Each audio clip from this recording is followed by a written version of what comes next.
ನಮಸ್ಕಾರ ಎಲ್ರಿಗೂ. Sorry friends, ತುಂಬ ದಿನ ಆಯಿತು ನಾನು ವಿಡಿಯೋ ಹಾಕಿ. ಯಾಕೆಂದರೆ ತುಂಬ ಕೆಲಸ ಇರೋದ್ರಿಂದ ವಿಡಿಯೋ ಹಾಕೋಕ್ಕಾಗಲಿಲ್ಲ. ನಾನು ಜಾಸ್ತಿ ಹೊತ್ತು ಕುತ್ಕೊಂಡು ಸ್ಟಿಚ್ ಮಾಡೋದ್ರಿಂದ ಸೊಂಟ ನೋವು ಅಥವಾ ಬೆನ್ನು ನೋವು ಇದಕ್ಕೆಲ್ಲ ನಾನು ಮನೆಯಲ್ಲೇ ನಾನು ಬೆಲ್ಟ್ ಹಾಕ್ಕೊಂಡು ಯಾವ ರೀತಿ ಸರಿ ಮಾಡ್ಕೊತೀನಿ ಅನ್ನೋದನ್ನು ನಾನು ಈ ವಿಡಿಯೋದಲ್ಲಿ ನಿಮಗೆ ಹೇಳ್ತೀನಿ ಫ್ರೆಂಡ್ಸ್. ಇದನ್ನು ಯಾವ ರೀತಿ ಹಾಕ್ಕೊಳ್ಳೋದು, ಇದನ್ನು ಹಾಕ್ಕೊಂಡಾಗ ನಾವು ಯಾವ ರೀತಿ ಕುತ್ಕೊಂಡು ಕಟ್ ಮಾಡ್ಬೋದು, ಹಾಗೆ ಯಾವ ರೀತಿ ಕುತ್ಕೊಂಡು ಸ್ಟಿಚ್ ಮಾಡ್ಬೋದು ಅನ್ನೋದು, ಇದರಿಂದ ನಮಗೆ ಎಷ್ಟೋ ಬ್ಯಾಕ್ ಪೇನ್, ಸೊಂಟ ನೋವು ಅನ್ನೋದು ತುಂಬಾ ಕಡಿಮೆ ಆಗುತ್ತೆ. ಇದನ್ನ ಯಾವ ರೀತಿ ಹಾಕ್ಕೊಳ್ಳೋದು ಅನ್ನೋದನ್ನು ನಾನು ಈ ವಿಡಿಯೋದಲ್ಲಿ ನಿಮಗೆ ಹೇಳ್ಕೊಡ್ತೀನಿ. ಇದು ಹಾಕ್ಕೊಳ್ಳೋದ್ರಿಂದ ಆದಷ್ಟು ನಮಗೆ ಸೊಂಟ ನೋವು, ಬೆನ್ನು ನೋವು ಏನೇ ಇದ್ದರೂ ಕೂಡ ಒಂದು ಸ್ವಲ್ಪ ಇದರಿಂದ ಕಡಿಮೆ ಆಗುತ್ತೆ. ಒಬ್ಬೊಬ್ಬರಿಗೆ ಕುತ್ಕೊಂಡು ಸ್ಟಿಚ್ ಮಾಡಬೇಕಾದ್ರೆ ಸೊಂಟ ನೋವು ಬರುತ್ತೆ. ಒಬ್ಬೊಬ್ರಿಗೆ ಏನಾಗುತ್ತೆ, ಜಾಸ್ತಿ ಕಟ್ಟಿಂಗಿಗೆ ಕುತ್ಕೊಳ್ಳೋವಾಗ ಸೊಂಟ ನೋವು ಬರುತ್ತೆ. ನನಗೆ ಸ್ಟಿಚ್ ಮಾಡೋವಾಗ ಏನೂ ಜಾಸ್ತಿ ಸೊಂಟ ನೋವು ಬರೋದಿಲ್ಲ. ನಾನು ಯಾವಾಗ ಕಟಿಂಗ್ ಮಾಡ್ತೀನಿ ಅದು ಟೇಬಲ್ ಮೇಲೆ ಆದರೆ ಏನು ಅನಿಸಲ್ಲ. ಕುತ್ಕೊಂಡು ಈಗ ಎಲ್ಲರ ಮನೆಯಲ್ಲೂ ಕಟಿಂಗ್ ಟೇಬಲ್ಲೇ ಇರೋದಿಲ್ಲ. ಕುತ್ಕೊಂಡು ಕಟಿಂಗ್ ಮಾಡೋವ್ರಿಗೂ ಇರ್ತಾರೆ. ಅಂಥವ್ರಿಗೆ ಇದು ತುಂಬಾ ಯೂಸ್ಫುಲ್ ವಿಡಿಯೋ. ಎಲ್ಲೂ ಸ್ಕಿಪ್ ಮಾಡಿದಿರ ಫುಲ್ ಪೂರ್ತಿ ವಿಡಿಯೋ ನೋಡಿ, ನಿಮಗೆ ನೀಟಾಗಿ ಅರ್ಥ ಆಗುತ್ತೆ. ಹಾಗೆಯೇ ಹೊಸ್ದಾಗಿ ಯಾರು ನೋಡ್ತಾ ಇದ್ದೀರಾ ಪ್ಲೀಸ್ ಸಬ್ಸ್ಕ್ರೈಬ್ ಮಾಡ್ಕೊಂಡು ನೋಡಿ. ಹಾಗೆಯೇ ಈ ವಿಡಿಯೋ ನಿಮಗೆ ಹೆಲ್ಪ್ ಅನಿಸ್ತು ಅಂದರೆ ಈ ವಿಡಿಯೋನ ನಿಮ್ಮ ಯಾರಾದರೂ ಟೈಲರ್ಸ್ಗೆ ಇದ್ದರೆ ಶೇರ್ ಮಾಡಿ. ನೀವು ಟೈಲರ್ ಅಲ್ಲ, ಬೇರೆ ಕೆಲಸ ಮಾಡ್ತಾಯಿದ್ರೂ ಈ ಥರ ಬೆಲ್ಟ್ ಹಾಕ್ಕೊಳ್ಳೋದ್ರಿಂದ ತುಂಬ ನಮಗೆ ನೋವು ಕಡಿಮೆ ಆಗುತ್ತೆ. ತುಂಬ ಕಡಿಮೆ ರೇಟ್ಗೂ ಕೂಡ ಸಿಗುತ್ತೆ. ಇದನ್ನು ನಾನು ಎಲ್ಲಿ ತೊಗೊಂಡಿದ್ದೀನಿ, ರೇಟ್ ಎಷ್ಟು ಅನ್ನೋದನ್ನು ಕೂಡ ನಾನು ಈ ವಿಡಿಯೋದಲ್ಲಿ ಕಂಪ್ಲೀಟಾಗಿ ನಿಮ್ಮ ಜೊತೆ ಶೇರ್ ಮಾಡ್ಕೊತೀನಿ ಫ್ರೆಂಡ್ಸ್. ಬನ್ನಿ ಇದನ್ನು ಫಸ್ಟು ಹೇಗೆ ಹಾಕ್ಕೊಳ್ಳೋದು ಅಂತ ನೋಡೋಣ. ನೋಡಿ ಫ್ರೆಂಡ್ಸ್, ಇದು ಬೆಲ್ಟ್ ಈ ಥರ ಇರುತ್ತೆ. ಇದು ತುಂಬಾ ಸಪೋರ್ಟಿಂಗ್ ಆಗಿರುತ್ತೆ ನಮಗೆ ಬ್ಯಾಕಿಗೆ. ಇದು ಹಾಕ್ಕೊಂಡಾಗ ಎಷ್ಟೊತ್ತು ನಾವು ಕುತ್ಕೊಂಡು ಸ್ಟಿಚ್ ಮಾಡಿದ್ರು ಅಥವಾ ಕಟಿಂಗ್ ಮಾಡಿದ್ರೂ ನಮಗೆ ಯಾವುದೇ ರೀತಿ ಸೊಂಟ ನೋವು ಅನ್ನೋದು ಅಷ್ಟೊಂದು ಬರೋದಿಲ್ಲ, ಕಡಿಮೆ ಇರುತ್ತೆ. ಇದನ್ನು ನಾನು ಮಿಶೋದಲ್ಲಿ ತೊಗೊಂಡಿರೋದು. ಇದ್ರದ್ದು ನಿಮಗೆ ತೊಗೋಬೇಕು ಅಂತ ಅನಿಸಿದ್ರೆ ಇದರದ್ದು ಲಿಂಕ್ ನಾನು ಡಿಸ್ಕ್ರಿಪ್ಷನ್ ಬಾಕ್ಸಲ್ಲಿ ಹಾಕಿರ್ತೀನಿ ಫ್ರೆಂಡ್ಸ್, ಬೇಕಿದ್ದರೆ ಚೆಕ್ ಮಾಡಿ. ತುಂಬಾ ಕಡಿಮೆ ಬೆಲೆ, 175 ಏನು ಅನಿಸುತ್ತೆ. ಇದು ತುಂಬಾ ಕಡಿಮೆ ಇದೆ. ಆಲ್ರೆಡಿ ನಾನೊಂದು 3 ತಿಂಗಳಾಯ್ತು ಈಗ ಇದನ್ನು ಯೂಸ್ ಮಾಡ್ತಾಯಿದ್ದೀನಿ. ಎಷ್ಟೊತ್ತು ಕುತ್ಕೊಂಡು ನಾನು ವರ್ಕ್ ಹಾಕೋದು ಬೇರೆ ಈಗ ಜಾಸ್ತಿ ಇರೋದ್ರಿಂದ ಜಾಸ್ತಿ ಬಗ್ಗಿ ಕುತ್ಕೊಂಡು ವರ್ಕ್ ಹಾಕೋದಕ್ಕೂ ತುಂಬಾ ನನಗೆ ಇದು ಹೆಲ್ಪ್ ಆಗಿದೆ. ಇದನ್ನು ಹೇಗೆ ಯೂಸ್ ಮಾಡೋದು ಅಂತ ಅಂದರೆ, ಈ ಥರ ಓಪನ್ ಮಾಡ್ಕೋಬೇಕು. ಇದನ್ನು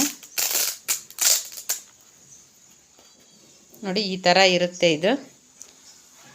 ನಂತರ ಈ ಸೈಡ್ ಕೂಡ ಓಪನ್ ಮಾಡ್ಕೋಬೇಕು. ಇದನ್ನು ಈ ಬರುತ್ತೆ. ಇದನ್ನು ಹಾಕ್ಕೊಳ್ಳೋದು ನೋಡಿ ಫ್ರೆಂಡ್ಸ್, ಇದೆಯಲ್ಲ, ಇದು ಏನಿದೆ ಈ ಥರ ಬೆನ್ನಿಗೆ ಈ ರೀತಿ ಬರಬೇಕಿದು ನೋಡಿ. ಈ ರೀತಿ ಇದು ಕರೆಕ್ಟಾಗಿ ನಮಗೆ ಇಲ್ಲಿ ಸೊಂಟ ನೋವಿದೆಯಾ ಅಥವಾ ಈ ಥರ ಇದು ಫುಲ್ಲು ಏನಿದೆ ಈ ಥರ ಈ ಭಾಗ ನೋವಾಗ್ತಾ ಇದೆಯಾ ಅಂತ ನೋಡಿಕೊಂಡು ನಮಗೆ ಎಲ್ಲಿ ಜಾಸ್ತಿ ನೋವಿದೆ ಆ ರೀತಿ ಕರೆಕ್ಟಾಗಿ ಇದನ್ನು ಸೆಂಟರ್ಗೆ ಹಾಕ್ಕೊಂಡು ಇಲ್ಲಿ ಮುಂದ್ಗಡೆ ಈ ರೀತಿ ಫಿಕ್ಸ್ ಮಾಡ್ಕೋಬೇಕು. ಇದನ್ನು ನಮಗೆ ಸೈಜ್ ಯಾವ ಸೈಜಲ್ಲಿ ಬೇಕಾದರೂ ಸಿಗುತ್ತೆ ಫ್ರೆಂಡ್ಸ್. ಇದು ತುಂಬಾ ಎಲ್ಲ ಸೈಜು ಸಿಗುತ್ತೆ. ಆಲ್ಮೋಸ್ಟ್ 4XL ವರೆಗೂ ಇದು ಸಿಗುತ್ತೆ ನೋಡಿ. ಇದನ್ನು ಈ ಥರ ಹಾಕ್ಕೊಳ್ಳೋದು. ಇದನ್ನು ನೋಡಿ ಫ್ರೆಂಡ್ಸ್, ಇದು ಮುಂದುಗಡೆ ಒಂದು ಲಾಕ್ ಇರುತ್ತೆ. ಇದು ಏನಿದೆ ಎಕ್ಸ್ಟ್ರಾ ಈ ರೀತಿಯಾಗಿ ಸೆಕೆಂಡ್ ಒಂದು ಸಿಂಗಲ್ಲಾಗಿ ಅಗಲ ಇರಲ್ಲ, ಇದು ಒಂದು ಪಟ್ಟಿ ರೀತಿ ಇರುತ್ತೆ. ಇದು ಒಂದು ಕೂಡ ಇದನ್ನು ಅಷ್ಟೇ ಮುಂದಕ್ಕೆ ತೊಗೋಬೇಕು ನಾವು.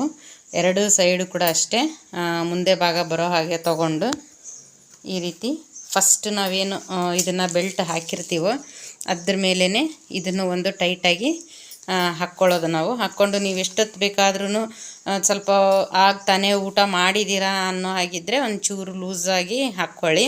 ಊಟ ಮಾಡಿದ ತಕ್ಷಣ ತುಂಬ ಟೈಟಾಗೆಲ್ಲ ಹಾಕ್ಕೊಳ್ಳೋಕೆ ಹೋಗಬಾರ್ದು. ಇದನ್ನು ಆದಷ್ಟು ಊಟ ಆದಮೇಲೆ ಒಂದು ಅರ್ಧ ಗಂಟೆ, ಮುಕ್ಕಾಲು ಗಂಟೆ, ಒಂದು ಆದ್ರೂ ನಾವು ಬಿಟ್ಟು ಹಾಕ್ಕೋಬೇಕಾಗತ್ತೆ.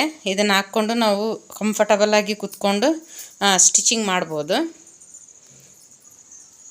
ಯಾವುದೇ ರೀತಿ ಇರಿಟೇಷನ್ ಕೂಡ ಆಗೋದಿಲ್ಲ. ಇದು ನೀಟಾಗಿ ಕುತ್ಕೊಳ್ಳೋದಕ್ಕೂ ನಮಗೆ ಕಂಫರ್ಟಬಲ್ ಆಗಿರುತ್ತೆ. ಎಷ್ಟೊತ್ತು ಕುತ್ಕೊಂಡು ನಾವು ಬಟ್ಟೆ ಸ್ಟಿಚ್ ಮಾಡಿದ್ರೂ ಕೂಡ ನಮ್ಗೆ ಅಷ್ಟೊಂದು ಸೊಂಟ ನೋವು ಬರೋದಿಲ್ಲ. ಇನ್ನೂ ಒಂದು ಏನು ಅಂದರೆ, ಈ ಸೊಂಟ ನೋವಿಗೆ ಈ ಥರ ಬೆಲ್ಟ್ ಹಾಕ್ಕೊಂಡಿರ್ತೀವಲ್ಲ, ಈ ರೀತಿ ಒಂದು ದಿಂಬನ್ನು ಇಟ್ಕೋಬೇಕಾಗುತ್ತೆ ನೀವು ನೋಡಿ. ಇದಕ್ಕೆ ಸಪೋರ್ಟಿಂಗಾಗಿ ಈ ರೀತಿ ಕುತ್ಕೊಂಡಾಗ ನಮಗೆ ಇನ್ನೂ ಎಷ್ಟು ಎಫೆಕ್ಟಿವ್ ಆಗಿರುತ್ತಂದರೆ ಒಂಚೂರು ಕೂಡ ನಮಗೆ ನೀವೇ ಹೇಳ್ತೀರಾ ಬೇಕಿದ್ರೆ ಒಂಚೂರು ಸೊಂಟ ನೋವಿಲ್ಲ ಬ್ಯಾಕ್ ಪೇಯ್ನ್ ಇಲ್ಲ ಅಂತ ಹೇಳ್ತೀರಾ. ಅಷ್ಟು ಈ ಥರ ದಿಂಬನ್ನ ನೀವು ಆದಷ್ಟು ಈ ಥರ ಇಟ್ಕೊಳ್ಳಿ. ಕೆಲವೊಬ್ಬರು ಸ್ಟೂಲ್ ಕೂಡ ಇಟ್ಕೊಂಡಿರ್ತಾರೆ, ಅದು ನಿಮ್ಮ ರೂಢಿ ಯಾವ ಥರ ಇರುತ್ತೋ. ನನಗೆ ಈ ಥರ ಚೇರ್, ಈ ಥರ ಒಂದು ಸಪೋರ್ಟಿಂಗಾಗಿ ದಿಂಬು ಇಟ್ಕೊಂಡಿರ್ತೀನಿ. ಈ ಥರ ಕುತ್ಕೊಂಡ್ರೆ ಮಾತ್ರ ನನಗೆ ನೀಟಾಗಿ ಸ್ಟಿಚ್ ಮಾಡೋಕ್ಕಾಗತ್ತೆ.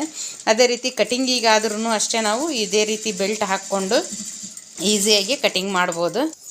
ನೋಡಿ ಫ್ರೆಂಡ್ಸ್, ಕಟಿಂಗ್ ಮಾಡುವಾಗಲೂ ಅಷ್ಟೇ ನಿಮ್ಮ ಹತ್ರ ಟೇಬಲ್ ಇಲ್ಲ, ನಾವು ಕೆಳಗಡೆ ಕುತ್ಕೊಂಡೇ ಈ ರೀತಿ ಬಟ್ಟೆ ಕಟ್ ಮಾಡ್ತೀವಿ ಅನ್ನೋ ಹಾಗಿದ್ರೇನೂ ಕೂಡ ನೀವು ಒಂದು ಸ್ವಲ್ಪ ಕಟ್ ಮಾಡೋದಾದಮೇಲೆ ಈ ಥರ ಗೋಡೆಗೆ ಸ್ವಲ್ಪ ಟಚ್ ಆಗುವ ಕೂತ್ಕೊಂಡ್ರೆ ನಾವು ಎಷ್ಟೊತ್ತು ಕಟ್ ಮಾಡೋದಾಗಿರುತ್ತೆ. ಆಮೇಲೆ 1-2 ನಿಮಿಷ ಈ ರೀತಿ ಬೆನ್ನಿಗೆ ಗೋಡೆಗೆ ಹೊರ್ಕೊಂಡು ಕುತ್ಕೊಳ್ಳೋದ್ರಿಂದ ಒಂದು ಸ್ವಲ್ಪ ರಿಲ್ಯಾಕ್ಸ್ ಆಗಿ ಅದರಿಂದನೂ ಕೂಡ ನಾವು ಬೆನ್ನು ನೋವು ಸೊಂಟ ನೋವನ್ನ ತುಂಬಾ ಕಡಿಮೆ ಮಾಡ್ಕೋಬೋದು. ತುಂಬಾ ಎಫೆಕ್ಟಿವ್ ಆಗಿರುತ್ತೆ. ಯಾಕೆಂದರೆ ಸೆಕ್ಷನ್ ಆಗಿರೋರಿಗೆಲ್ಲ ತುಂಬಾ ಇದು ಸೊಂಟ ನೋವು ಬ್ಯಾಕ್ ಪೇನ್ ತುಂಬ ಬರ್ತಿರುತ್ತೆ. ಅಂಥವ್ರು ಆದಷ್ಟು ಈಗಲಿದ್ದಾನೆ ನಾವು ಕೇರ್ ಮಾಡಬೇಕಾಗತ್ತೆ. ಇಲ್ಲಾಂದರೆ ತುಂಬ ನೋವು ಜಾಸ್ತಿ ಆದಾಗ ತೊಂದರೆ ನಮಗೆ ಅಲ್ವಾ.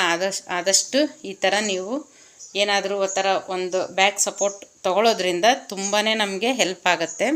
ಆನಂತರ ಜಾಸ್ತಿ ಹೊತ್ತು ಕುತ್ಕೊಂಡು ಸ್ಟಿಚ್ ಮಾಡಿದ್ದೀವಿ, ಜಾಸ್ತಿ ಹೊತ್ತು ಕುತ್ಕೊಂಡು ನಾವು ಕಟಿಂಗು ಮಾಡಿದ್ದೀವಿ ಅನ್ನೋರು ಆಮೇಲೆ ಇದನ್ನೇ ಇದೇ ರೀತಿಯಾಗಿ ಬೆನ್ನಿಗೆ ಹಾಕ್ಕೊಂಡು ನಾವು 2 ನಿಮಿಷ ಈ ರೀತಿ ರೆಸ್ಟ್ ಮಾಡೋದ್ರಿಂದ ತುಂಬಾ ರಿಸಲ್ಟ್ ಚೆನ್ನಾಗಿ ಇರುತ್ತೆ. ನೋಡಿ ಫ್ರೆಂಡ್ಸ್, ತುಂಬ ಹೊತ್ತು ಕುತ್ಕೊಂಡು ನಮಗೆ ಜಾಸ್ತಿ ನೋವು ಅನ್ನಿಸಿದಾಗ ಈ ಬೆಲ್ಟ್ ಇರಲಿ ಇಲ್ಲದೇ ಇರಲಿ ಈ ರೀತಿಯಾಗಿ ಕೂಡ ನಾವು ರಿಲ್ಯಾಕ್ಸ್ ಮಾಡ್ಕೋಬೋದು. ಈ ಥರ ನೀಟಾಗಿ ಅಂಗಾತಾನೆ ಮಲಗಬೇಕು. ಯಾವುದೇ ಕಾರಣಕ್ಕೂ ದಿಂಬು ಜಾಸ್ತಿ ಹೈಟಲ್ಲಿ ಇರಬಾರ್ದು.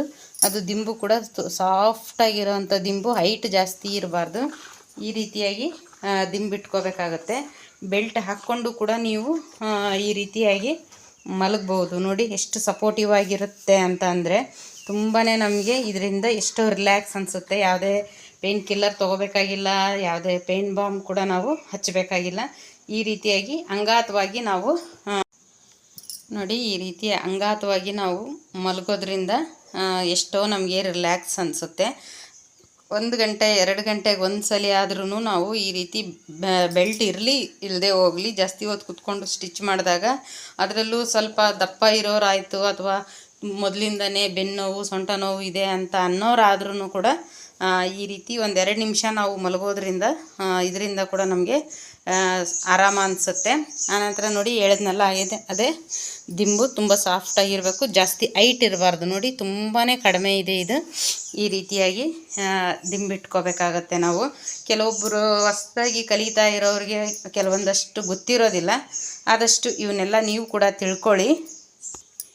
ಯಾರೆಲ್ಲ ಕುತ್ಕೊಂಡು ಟೈಲರಿಂಗ್ ಆಯಿತು ಅಥವಾ ಕುತ್ಕೊಂಡು ಯಾರೆಲ್ಲ ಕೆಲಸ ಮಾಡ್ತಾಯಿದ್ದೀರಾ ಆದಷ್ಟು ಈಗಲಿಂದನೇ ಕಡಿಮೆ ಮಾಡ್ಕೋಬೇಕು. ನಾವು ಜಾಸ್ತಿ ಆಗೋವರೆಗೂ ಬಿಡೋಕ್ಕೆ ಹೋಗಬಾರ್ದು. ಇದರಲ್ಲಿ ಎಲ್ಲ ಸೈಜು ಕೂಡ ಸಿಗುತ್ತೆ.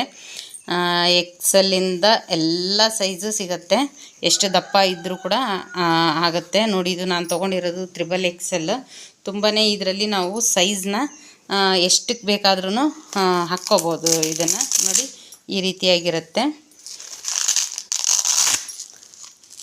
ನೋಡಿ, ಇದು ಇಲ್ಲಿಂದ ಇಷ್ಟುವರೆಗೂ ಹಾಕ್ಕೋಬೋದು. ಅಂದ್ರೇನು ನಾವು ಸೈಜ್ ಕರೆಕ್ಟಾಗಿ ತೊಗೊಂಡಾಗ ಏನಾಗುತ್ತೆ, ಇದು ಕರೆಕ್ಟಾಗಿ ಕೂತ್ಕೋಬೇಕು.